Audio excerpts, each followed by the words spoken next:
Steven, what's your mindset as you come in knowing that this is kind of your job at this point? You've never had that before. I mean, just come in and I'd look at it every way the same day since I got here. I mean, just come in and compete and just try to play the best football I possibly can for my team, and just hopefully we can get better as a unit.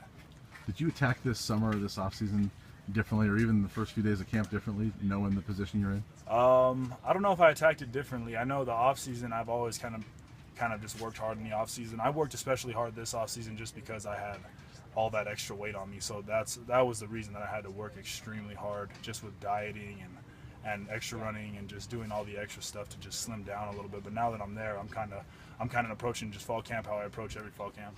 Do you think, based off what you showed in some games last year, it's easier for guys to kind of rally behind you? Yeah, I think there's a little bit of confidence there in just seeing that I've had game experience, and I've done a decent job of running the offense and just getting us in good situations and making plays. So I think that gives me a little bit of confidence with the guys. You have a new center this year, Jonathan Huckins. What do you think about him so far? I mean, he's good. I worked with Huckins on second team all last year, so me and Huckins are very familiar with each other. So I think we mesh and gel really well. I mean, we haven't had a lot of miscues from the QB center exchange, the snap, and all that stuff. But I mean, we're going to continue to get better as fall goes on. We all know about the receivers on this team. Is there anybody in particular that you feel like you've been clicking with this summer or here in the first couple of days? I mean, obviously all the Blackout boys are huge playmakers. Bryce Bobo's been big for us. Shea Field's been big for us.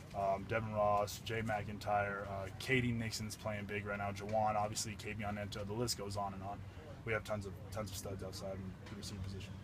Still getting that chemistry going with Juwan Winfrey? Yeah, definitely throwing. I mean, one thing about Jawan, he loves getting extra work. He's always texting, asking the quarterbacks, let's get extra throws, let's come in and do this and that. So he's been putting in work since really last fall camp.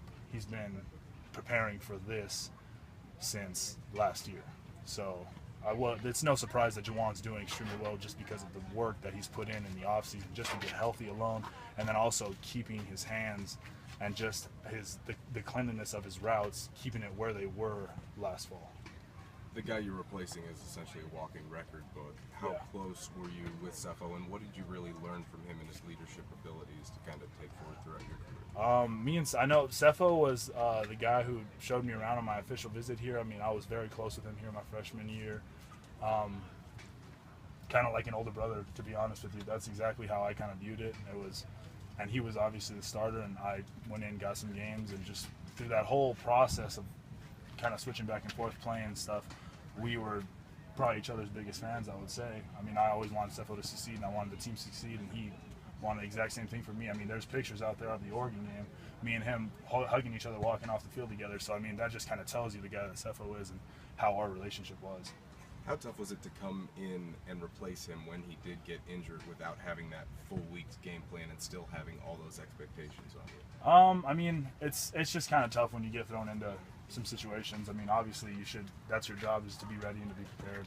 And that first game, the Michigan game, obviously I think everybody understands that I was not prepared to play that game. But I think after that I came back and I showed what I could really do on the field with a full week of preparation.